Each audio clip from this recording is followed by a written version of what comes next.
Do you know what I think one of the coolest things to find is? Shiny penny? Close, close. Yeah. Money. Money. I love finding money. It's that you reach into a pocket like an old coat like that you wore from the past winter, Mm-hmm. $20 in it. My wife does this all the time. Like she will like just reach in her pocket and there'll be like $40. And then your middle brother wrote a book called Finding more Find More Money. finding more money. Yep. Yes. So I sent you a link the other day.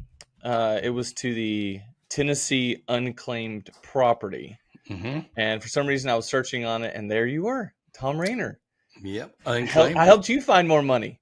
And I haven't claimed it yet because of the documentation. My Okay. my to-do list is a little bit too long to be getting to that one right now. Okay. Okay. Finding money. That's when it comes to ministry, that is something I feel like we're always at least searching for. Where can we find that extra money? Sometimes it's hidden behind a toilet and a wall. Other times, you're just trying to find it through giving and through offering. But this podcast in particular, we're going to be talking a little bit about the history of finding money, particularly how churches raised money before the introduction of the offertory. Mm-hmm. So I'm excited to be talking about this one. I love going down some history with you. You have a wealth of knowledge, and so I'm going to be learning as we're going along. So if you're listening to this podcast, and by the way, if you're listening to this podcast, welcome. We're so glad you're here. My name is Jess Rainer. I'm here with my dad, Thom Rainer. This is the Church Answers podcast, and we get to talk about different questions about the church. Maybe some you didn't even think about asking, and our hope is that I you will bet you answer weren't them. staying up last night saying, how did churches get money before there was an offertory? That's right. I was absolutely not thinking about that. I'm thinking about how I prepare to go to student camp this Friday. So that's it's all over my mind right now. Oh Hey, my. but so we're gonna be talking about this before we jump into the topic. We do want to thank one of our sponsors. Speaking of money, is Cheney and Associates. They are an accounting firm that's special just for the local church. Their whole mission is to help churches. They want you to lead your church. They're going to do that by helping handle the numbers. Decades of experience serving churches across the country. They're church accountants who speak your language. They're able to help you understand your finances so you can make guided ministry decisions. So go check out CheneyAssociates.com/church answers. Who knows? Maybe they'll help you find more money. And that's not in their promises. They It's they not. can't say we're going to help you find more money because they're an accounting firm, but they have helped churches find more money. That's They've right. said, I remember a conversation you had with them, and they said, "Hey, what is this particular item?" And they ended up finding out that was an account that they could access, and they found more money for that church. Right. And it wasn't hidden in a wall behind a No, toilet. no, it's not at all. Some of our listeners may get that reference. So let's talk about it. What churches, the idea of offertory, that for me in my ministry, that is even growing up as a kid, that was, I didn't know there's anything different. And Yep. then when I saw you want to talk about this in this podcast, I'm like, okay, let's learn about that. Maybe start with, when did the offertory time start? Do you have like a time frame on that? I do. Okay. So let's go pre-Reformation. That's pretty far back. That would be first century AD. Okay. So sometime around the time of Constantine up to the Reformation, most churches were funded by this ecclesiastical body. How Mhm. that ecclesiastical body was getting money, I don't know. Maybe people donated to the body itself, but the churches were not necessarily doing independent fundraising. It was Roman Catholicism for the most part, and so there was not an offertory.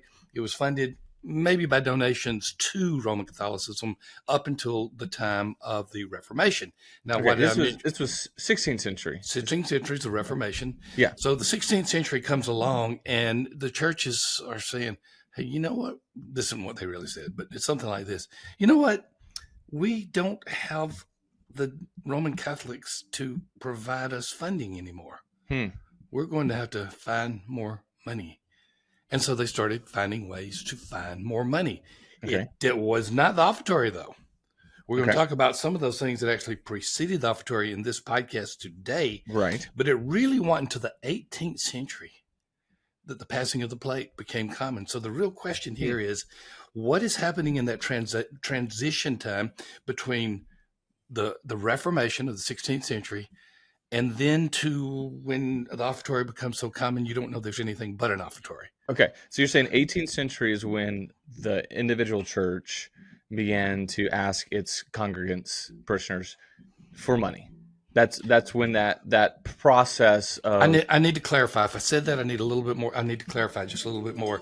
That's when those churches began to pass the offertory plate. offering plate in and of Yes, itself. Got yes. it. Okay. But they had to raise money in the 17th century, 16th century, 17th century, up until the early 18th century. They had to raise money in other ways In because other there ways. was no offertory at this time. Okay. And so I know this can be confusing, and it could be incredibly boring to a lot of people. no, this is history, because I do think when you think about history, it's going to help you understand why you do some of the things you do as a pastor. Hmm. I mean, like, maybe you never even thought about it. Like, I mean, obviously there's a biblical mandate for it. There's that piece of it, but the actual function, the actual accepting, and the methodology that goes into that maybe can help influence some of the decisions you're making today. I mean, we don't want to take away any type of biblical mandate. That's clear. We know that we're called to give joyfully, we're called to give generously, and specifically to the local church, and so that's there. But the question is, from a practical standpoint, why do we do what we do? What's the reason? And so I think this little bit of walk down history is helpful. So what we're going to do is we're going to see some things that happen before the offertory, and really what was necessary was a reformation of the Reformation. Okay. Because the Reformation did not come in and handle very well raising money as a general rule. The churches that became the non-Catholic or the Protestant churches, the protesting churches, if you will, they did not have a way of raising money, and their early attempts at it were not good.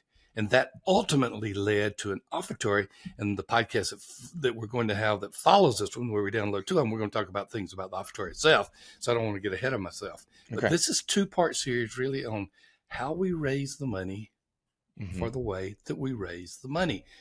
And most people do not realize that the vast majority of Protestant churches, late 16th, most of the 17th century, early 18th century, most of them, their primary way, not the only way, but their primary way of raising money was pew rentals. Pew rents. And it wasn't just, oh, that's kind of weird. It was really the dominant way that they raised money. Okay, so explain what pew rentals or pew rents. Explain what those are. Okay, pew rents are actually the income that's coming in. Pew rentals are the methodology. So whichever way you want to voice it. Okay, so what would happen is your church does not have pews. So let's go to West B. You've been to West B. They have pews. And let's say that there's a pew on the third row that somebody really, really likes that particular seat. They're there, and it can hold 12 people, and you have 15 people, you have 10 people in your family, and you say, I am going to rent that pew for a year. And they're going to put a plaque on that pew or some type of notice that this belongs to someone else, and my family only sits there. Many of these churches would actually have some type of barrier where you had to lift up a cord or something to that effect to even get into that. So you knew that you were violating something that had a plaque on it, this pew reserved for. And again, depending upon whether the church was urban or many of them were rural, they didn't have anything fancy, but they definitely had ways that you had that pew. And there were two ways that you could get a pew. You could rent it, which was the most common way. And in a few cases, you could buy it. And that would bring a nice lump sum to a church. Sometimes during a building program, churches would actually sell the pew, and it would be yours for usually your lifetime and maybe one more generation. A lifetime pew rental.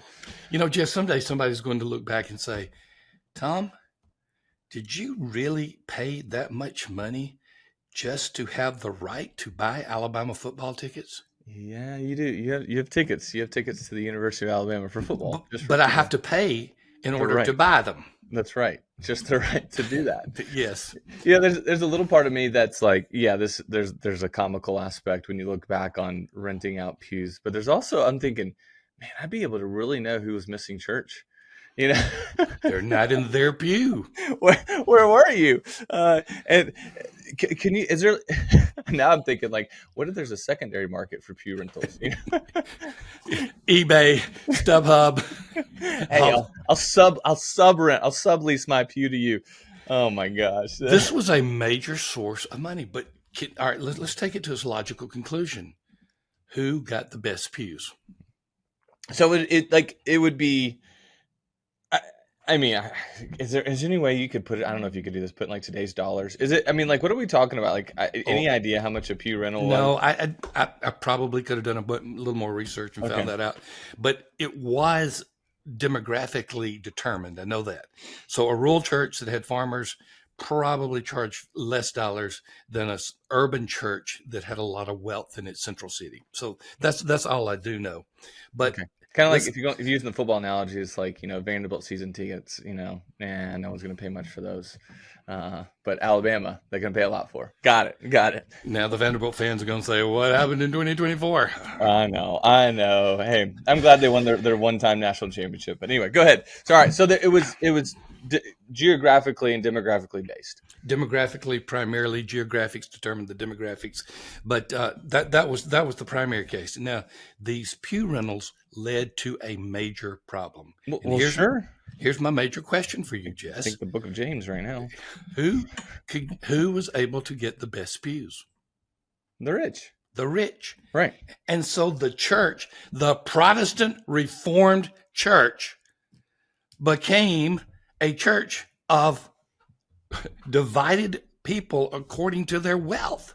Mm-hmm. Okay. And it really became a status symbol to get a pew. Almost everybody was going to church by this time that was a Protestant.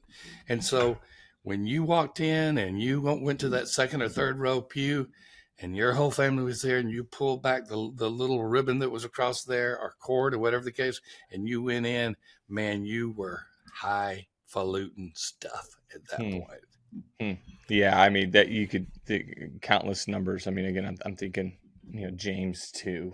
Yes, is what comes to mind. The sin of favoritism, the warning against prejudice, how easy that could fall into. But I guess, I mean, there at the time it was kind of like, how do we raise money? How do we do it? And what I do not know is, okay, what percentage of churches had pew rentals? I know it's high. That's all I can say.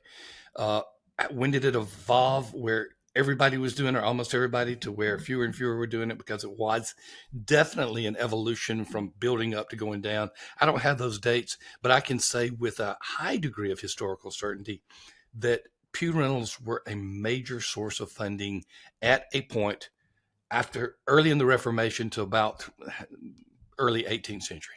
So as much as 150 years, let's say. It was a major source of income. Now, then the next question is, if we're not going to do pew rentals, if we start seeing this favoritism by socioeconomic status, what are we going to do? Right. Well, let's just say everybody tithe, because a person making $100 a year will tithe less than someone making $1,000 a year. I'm going back into the 18th century, of course, to use what that might have been their numbers. And that seemed equitable. And that was a standard way of raising money for a season.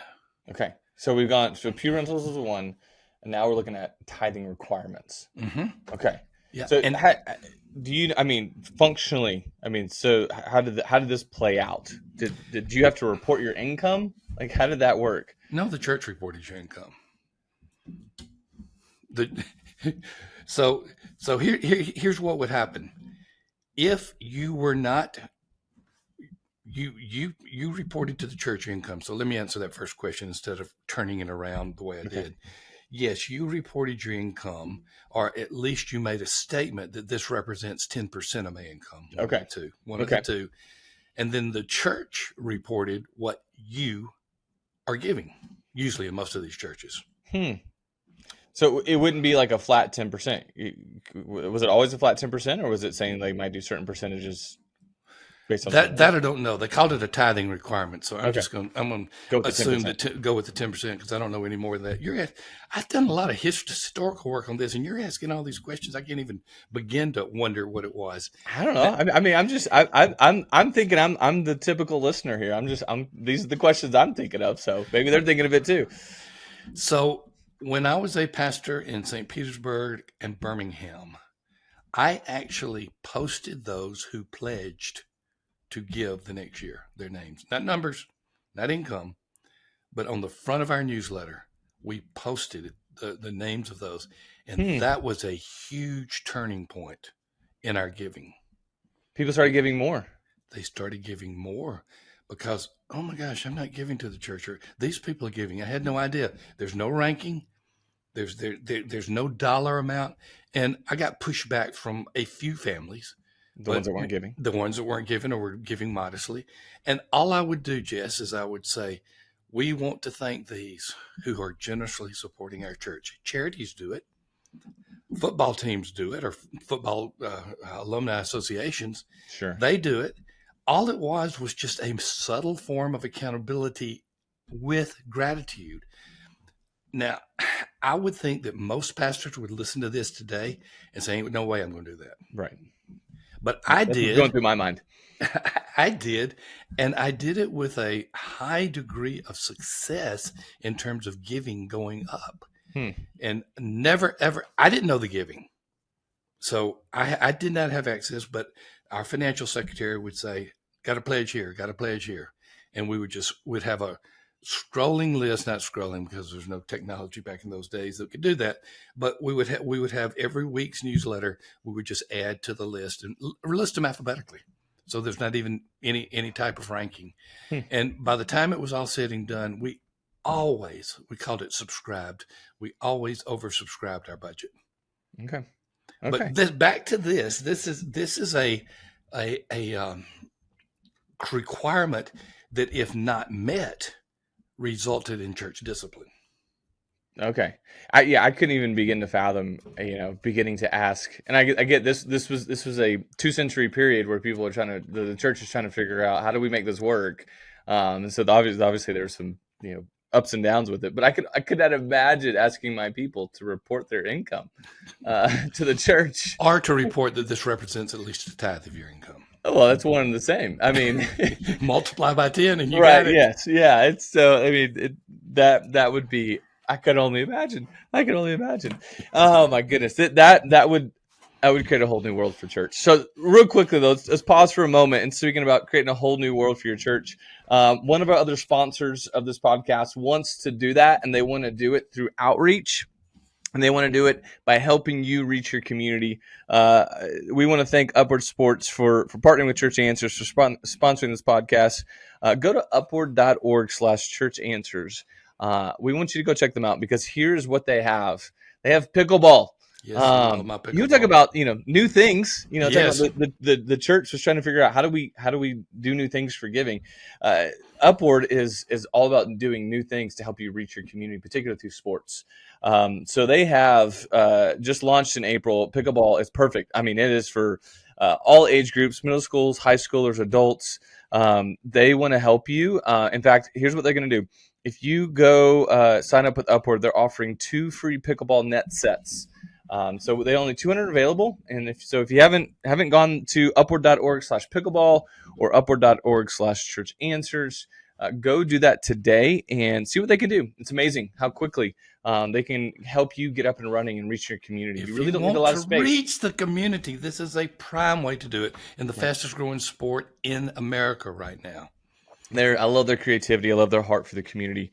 I love how they are on the forefront of new ideas. And so that's what we've been talking about, is how did the church, before the offering plate was passed, before the offering time, which we'll get to in the next podcast, offering plate, what did the church do to raise money? So far, we're talking about pew rentals, which is actually, renting out your pew to certain people. It would reserve them. We talked about tithing requirements. And our last one is this: alms boxes. Explains that. Alms boxes are very similar to what you do at the Church of Spring Hill right now. Okay. obviously the dominant giving pattern for us is in digital giving. So Mm-hmm. that's where the most, but if someone comes to the service, they put their welcome card, they put any prayer requests, and they put any giving into a box. Right. Very, very similar. The boxes were designated as alms boxes because they had three purposes. One purpose was to give to the poor in the community, therefore the alms. Second purpose was for the upkeep of the church, the physical upkeep. And the third purpose was to help our pastors in ways other than produce. That was the original saying. Okay. Okay. So it was just a way for people to give. It was a way for people to give, with giving to the poor in the community being the front and center billboard. Yeah. Yeah. And I think that is the core of what alms boxes are about. And so before the offertory time within the service, before the passing of plates, they created these alms boxes, which I mean does go back to the early church. I mean they had a place where they would actually receive giving. I can think the widow and her giving, and so the Jerusalem offering that they went around collecting from different churches. I mean, it's all in there. Now, what we do know is that it wasn't 1 week we're doing pew rentals, the next week we're doing alms boxes. It wasn't just clear breaks between the two, and then the tithing requirement. It was an emphasis that was kind of a moving wave, and it would eventually land in one. There was never one point where these were all separate, but these are some of the things that happened before the offering plate. And that's what I want us to get into, because it's about time for us to go, Jess. And yeah, we'll end it here and just pick up next episode. We download 2 at a time. Next episode, and we'll start talking about the offering plate and why it's disappearing after it came into being. And we'll answer this on the next podcast, but my lingering question is, okay, what else can a church do? And that I think we're going to be talking about the offering plate and how that's changed. What else can the church do to raise money? I'm going to answer that in the next question. That's what I'm saying. Like, that's the lingering question. Yes. We're going to answer that in the next podcast. And so before we head out, we do want to thank Cheney Associates one more time. Again, one of our sponsors for this podcast. Go to CheneyAssociates.com/church answers. If you want to learn how an accounting firm can partner with you to help you make clear, guided financial decisions for your church. They help any church, any size, any budget. So don't think that you're too small. Don't think you're too big. They're helping over 1,100 different churches, all different sizes, all different budgets. They know what it means to come alongside any size church, and they're going to give you all the tools you need. They're going to help you have tailored solutions for every church. So go to CheneyAssociates.com/church answers. See what they can do to help you out financially and your bookkeeping needs. Again, maybe they'll help you find more money. So thank you so much for joining us on this episode as we talked about how did the church raise money before the offertory time. We're going to pick up with the offering plate. We're going to meet next episode. We're going to talk about what it means to actually, find ways to see what you can do as a church to potentially raise more money, to increase giving. And so we're going to be talking about some of the reasons why some things have declined and some things have gone up. So we look forward to seeing you on that next episode.